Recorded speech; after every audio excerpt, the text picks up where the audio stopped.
Now on Enough Said with KFAN Radio's Dan Barrero. You know, whatever we think of Lochte, and we've made that fairly clear, that doesn't change the overall story. We can't talk about the naked Irish guy. Yeah. We have to move on. You got it. Enough Said. Teddy Bridgewater is the nicest kid in the world. There's no disciplinary action ever with Teddy. So it had nothing to do with discipline. It had to do with my decision. Was it a case of maybe you... It was my decision. How many times are we going to go through this? But he had played so well last week. It was my decision. Welcome back to another edition of Enough Said. My name is Dan Barrero, joined by Justin Guard as always, and in the control room, navigating these difficult waters, we start, of course, with Lori Fisher. Hi, Lori. Sometimes difficult. Hi, guys. You heard it right there. Vikings quarterback Teddy Bridgewater benched against the Seattle Seahawks. The team's still winning its second preseason game, but not sitting well with a lot of fans. And how is it sitting with Teddy? Dan, go for it. They are 2-0. Well, the thing that's hilarious about this is we get, like we needed any reinforcement, how the degree to which pro football in many towns, but certainly this town, controls our lives or controls the lives of sports fans, right? It's the second preseason game, and a full-fledged brush fire broke out on the internet, on TV, because second game, where's Teddy? Without any explanation. But I got to say, I blame a lot of this on the head coach. I don't know if he's having fun with this or whatever, but it became more ominous, or seemingly more ominous, because of the way he didn't deal with it. Like there was something goofy going on here, and I think that's what elevated it to a place where we're starting to show with it. 100% what elevated it. And later on he did get to, we do need to see what we have with Shaun Hill. He did get to that at some point, but why not just say that right out of the gate? I don't think we were all just so surprised because it is the usually second preseason they say game. Ahead if they're going to make this kind of move. And everybody seemed like they were surprised. The broadcasters were surprised. Was Norv surprised? I don't know if Norv knew or not. Yeah. From what I'm told, the public relations people didn't know. Nobody knew about this except Zimmer and the coaches. And I have no problem with Shaun Hill playing. It is the second preseason game. Who really cares? But, and we probably do need to see him with the first team every once in a while because he's 56 years old. But that's my conspiracy theory, is that this is all about Shaun Hill and it's not all about Teddy Bridgewater. It's Mike Zimmer's maybe message to Rick Spielman and others that you're trying to have Shaun Hill be the backup quarterback this year. Here's what it looks like against Seattle on the road. He had a couple of nice moments. Around the middle. Couple of nice moments. But, yeah, this is an amazing deal, but it never had to be this way. This was kind of a Childress-like move in terms of secrecy and how he acted after. And if you're not going to play him, that's fine. But people are going to notice that you're not going to play him, and they have a right to ask the question. He got mad about that. What is his whole approach, this head coach? I'm the no BS guy. Yes. I'm just going to tell you what's going on. Right. So tell us. Don't make it seem more ominous. And it's the only time he really hasn't. You think he thought maybe Pete Carroll put out a bounty on Ted Bridgewater? And it was good. If somebody's going to get hurt, he'd rather it be his 55-year-old backup quarterback. Or you look at the last two games against the Seahawks, the offense wasn't very good. They got routed at TCF Bank Stadium. Then it was 50 below zero. And maybe he's worried about Teddy's confidence. But, yeah, weird night. Very weird strange, deal. Yeah. Enough said. Let's move on to the huge Olympic story. American gold medal swimmer Ryan Lochte saying now he's sorry for his behavior and that he was, quote, not being careful or candid in how he described events. Turns out he and 3 fellow swimmers lied about being robbed at gunpoint in Brazil. They were trying to cover up vandalizing a bathroom at a Rio gas station. Lochte is charged with false communication of a crime. Justin. I really don't know where to start with this one. Well, Lori loves this story. Who doesn't? She was smiling through that whole introduction. Well, she can't get enough of this thing. This thing has taken on so many different lives. Death penalty for Lochte? Well, that's what some people want, and maybe we could start there. Yeah. Obviously, what they did was stupid and could have been very illegal. Some stuff was illegal, and they're going to be punished for it, whether it's paying fines to charity, which is an interesting Brazil law. It sounds like a shakedown to me. It does. That we're going to either arrest you or give us $10,000 and we're going to give it to charity. Then you can leave. It's an interesting loophole. We'll give you your passport back. What I'll start with by saying is when Ryan Lochte is your point man, you're in trouble. Don't you think? And we all love him. He's the lovable goof, saying the dudes and the jaws and the whatever and everything. When he's the guy in charge, you're going to be in trouble regardless. And he obviously didn't concoct a very good plan. He's 30. Isn't he 32? He's not a kid. He's not 22. No. He's not 18. He's 32. I mean, to me, there's 3 layers of stupidity here. You start with the getting involved in whatever, breaking down a door, some level of vandalism with drunken idiocy, okay? Then you apparently pay the money that seemingly is going to end it. You think. No one is going to hear about this, probably. There's any reason for anybody to. And Your second layer of stupidity is you decide to bring it up so the whole world hears about it again. And the third level of stupidity is you change the story and lie and turn yourselves into victims when whatever gun was indeed pointed at you, it started with you breaking the law. So you can't get any more reckless and stupid than Ryan Lochte on those levels. Incredible to watch the coverage of it, because it goes from watching whatever we were watching that night, track, to Bob Costas and the entire news team. You've got an Argo-like scene. I'm waiting for Ben Affleck to come in because the other swimmers are being pulled off the plane. It's incredible. Well, CBS Radio News started a couple newscasts with it, which tells you, I think that's a little crazy, but it becomes international because the scene is the Olympics. And it's a famous swimmer. It's a famous swimmer, and because the story gets changed. You know, I read, though, there are a couple people who are getting crazy saying, well, look at how he's being let off the hook in a way that Gabby Douglas is getting ripped. I'm going, what are you reading and paying attention to? He's getting killed. He's getting destroyed and should be. Let's stay on the Olympics, but let's move on. Let's talk about what you call, Dan, the brilliance and failure of the Olympics in Rio. So many amazing stories like Michael Phelps and Simone Biles, but then you have the other side, the crime, the housing issues, the ticket sales. Was Rio the right place for such a huge event? Well, probably not, is what we're finding out, because on so many levels, because a couple of people said to me, well, God, it looks like the stands are kind of empty. And a lot of places, they aren't very full, and part of it is there may not be enough disposable income that's built in, that you're counting on people going hundreds or thousands of miles from other places. Tourists don't want to come. And tourists at this point may not want to come.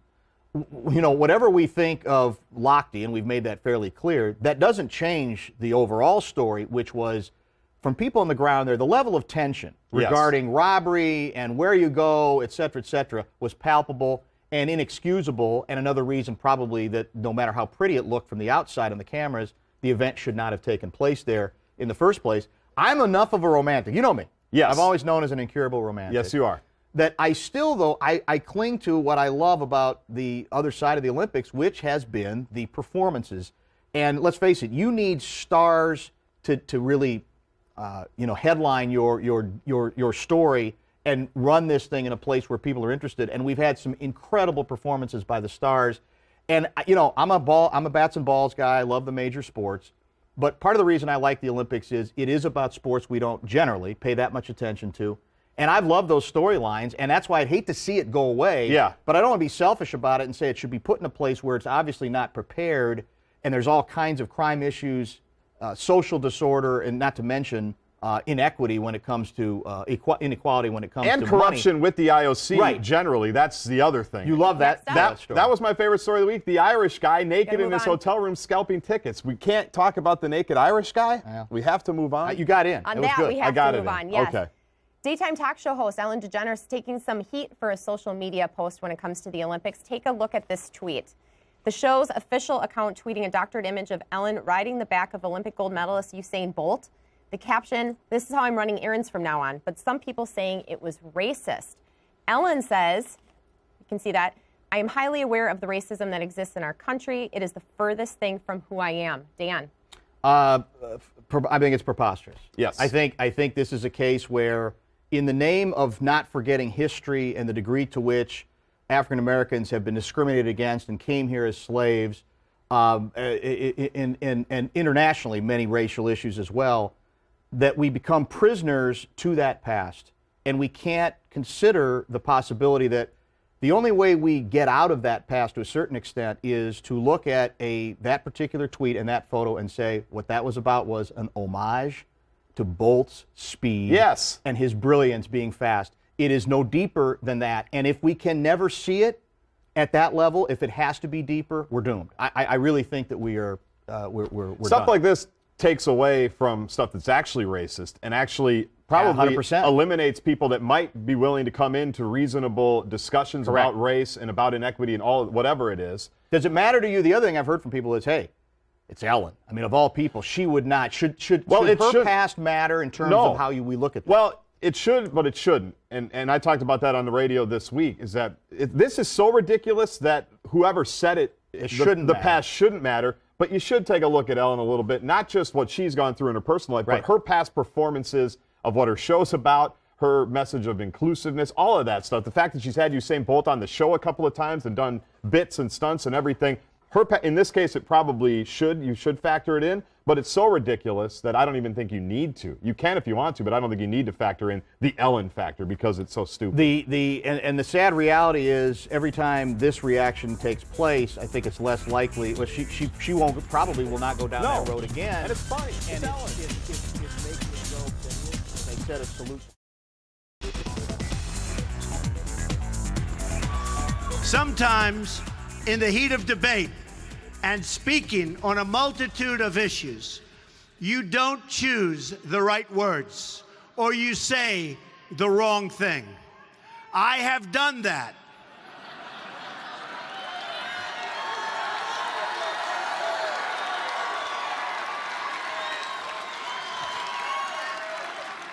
And believe it or not, I regret it. Donald Trump saying he regrets some mistakes he made along the way. Welcome back to Enough Said. He's hitting the reset button on his campaign. We just can't ignore Trump's shakeup this week, especially since political operative Paul Manafort just resigned. Dan. Well, I love the fact it took this long to get to Trump this week, by the way. Yeah. We've led with him for 6 months. We're kind of breaking our own promise because what we said is we weren't going to do it this week till lightning round. That's right. But we're heading in the right direction.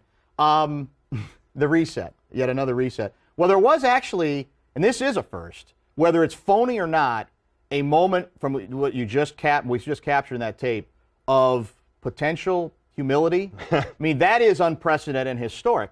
The question is Sounded like obvious. It was tough for him to get out. He had that long pause. And he had had to a think couple of about smirks while he's doing it. And Yeah. that's the issue. The issue then is, well, you've made a number of changes in your staff. Now you got somebody who allegedly is viewed as being pretty legit. So is this all a part of the manufacturing game where that person sat down and said, Don, here's what you have to do to clear the decks. And the problem with it, he didn't get very specific. So what he's going to have to deal with now for a while is what? Well, what do you regret? Which words do you regret?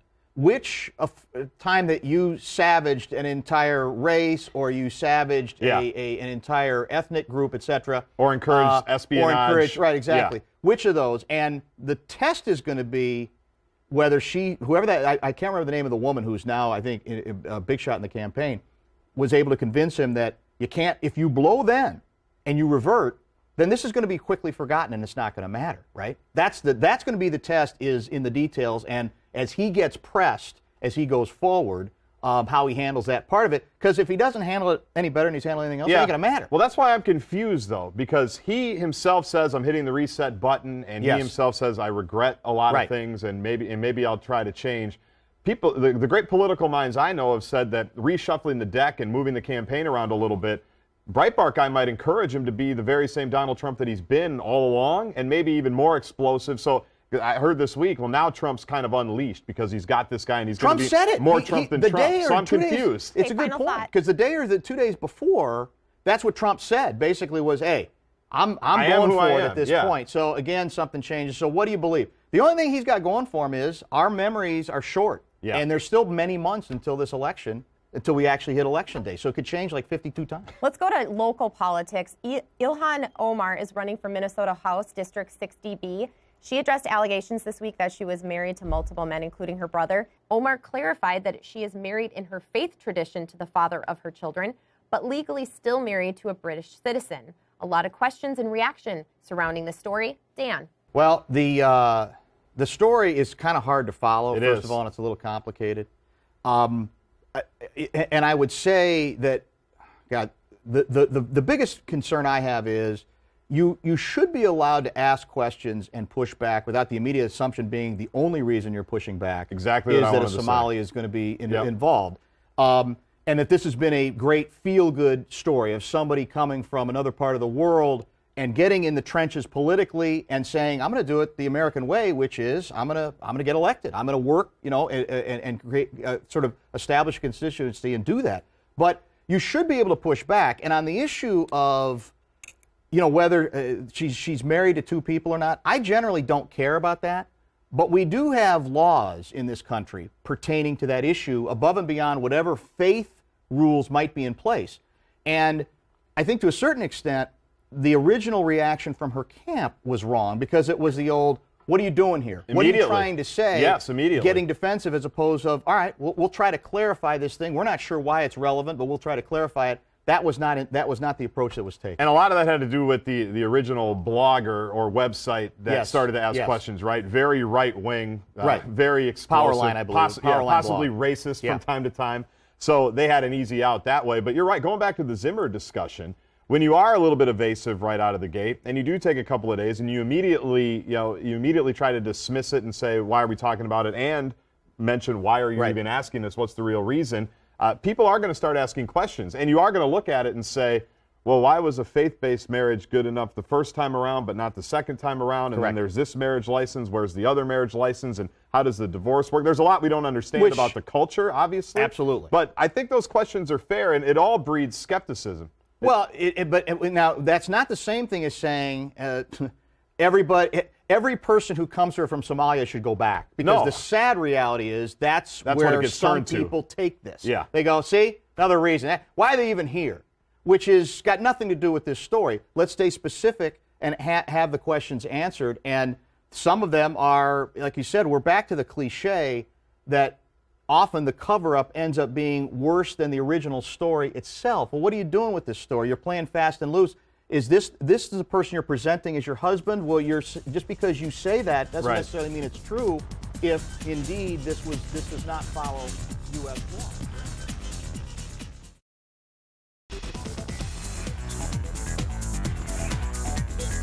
Former Gopher football coach Jerry Kill has a new book out next month. It's called Chasing Dreams, Living My Life 1 Yard at a Time.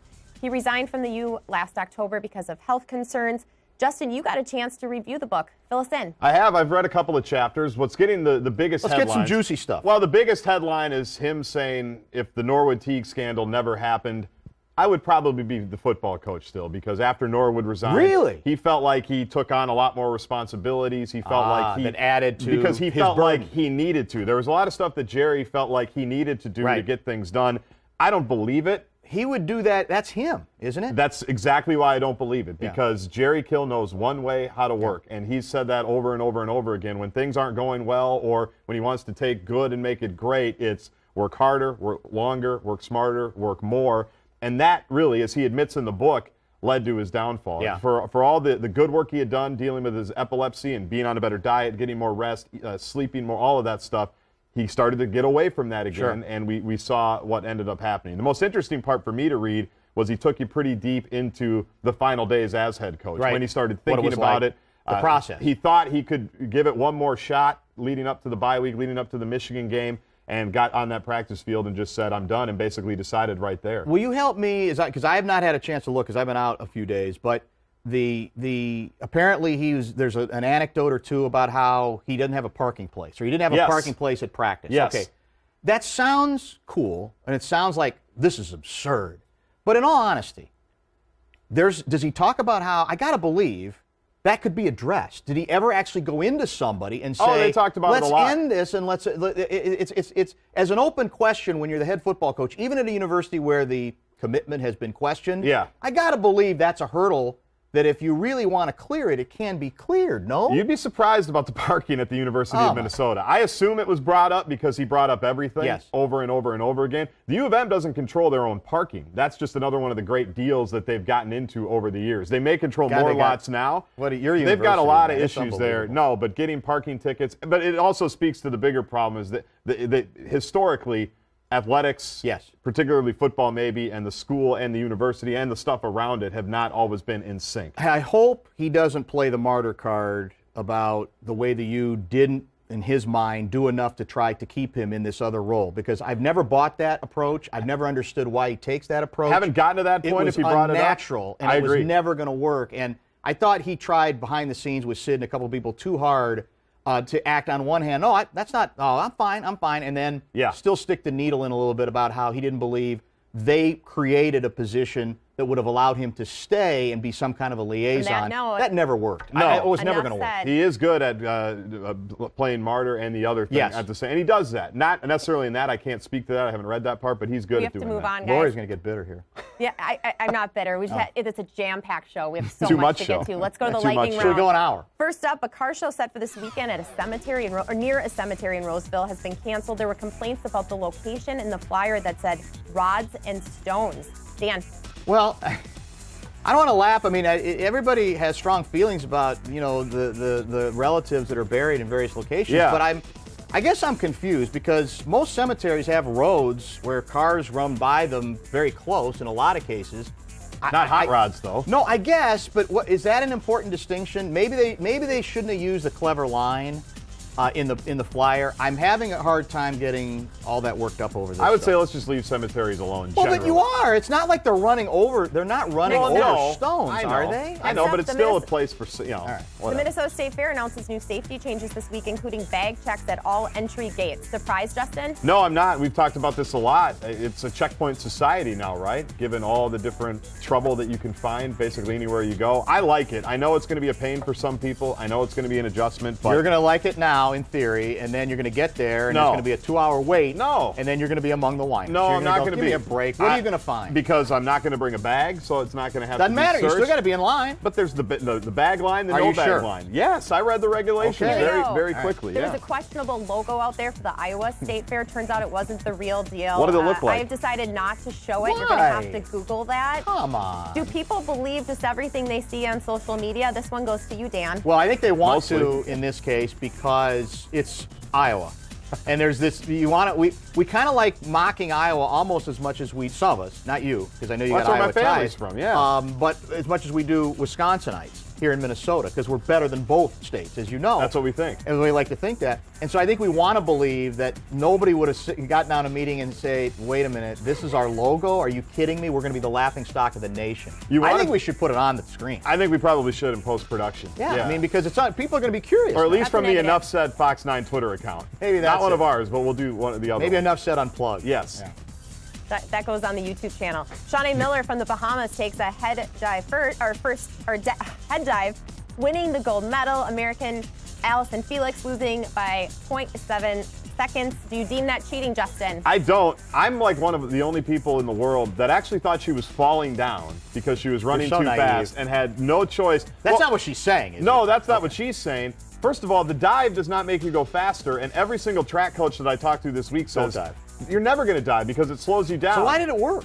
Well, because she was that close, she was that far ahead, and I'm with you though. It's not cheating. No, it's not cheating, and it's not against track the rules. people all said it wasn't cheating. Some U.S. track people have also been the beneficiary of that being okay to do, even if it's not necessarily planned or necessarily something you want to do all the time. You don't think she was falling down and had no choice but to dive? Because it's not smart to do it otherwise. It's a big weekend at the U.S. Bank Stadium. If I handed you guys tickets right now, would you choose Bryan or Metallica? Dan, you go first. Ooh. Oh my God. Free tickets. Where would you go? I guess is Luke Bryan country? He's country. Yes. I hate country, but I'd pick Luke Bryan. Because at least my ears would not be, I can't hear. You ever been to a Luke Bryan show? He gets after it a little bit. He gets rowdy? He gets after it a little bit. Who would you pick? Who would you pick? It would depend on. It's a horrible choice. It's not that bad. It's bad. It would depend on the day. For me it is. If you're having a bad day and maybe just needed to release some tension, break some new seats at the People's Stadium, maybe Metallica would be your option. If you just want to drink some beer and have fun and hoot and holler, then maybe it's Luke Bryan. I think they're not great options for either one of us. I'll give you that. I'd probably lean Luke Bryan. Are the members of Metallica, are they all like 90? How old?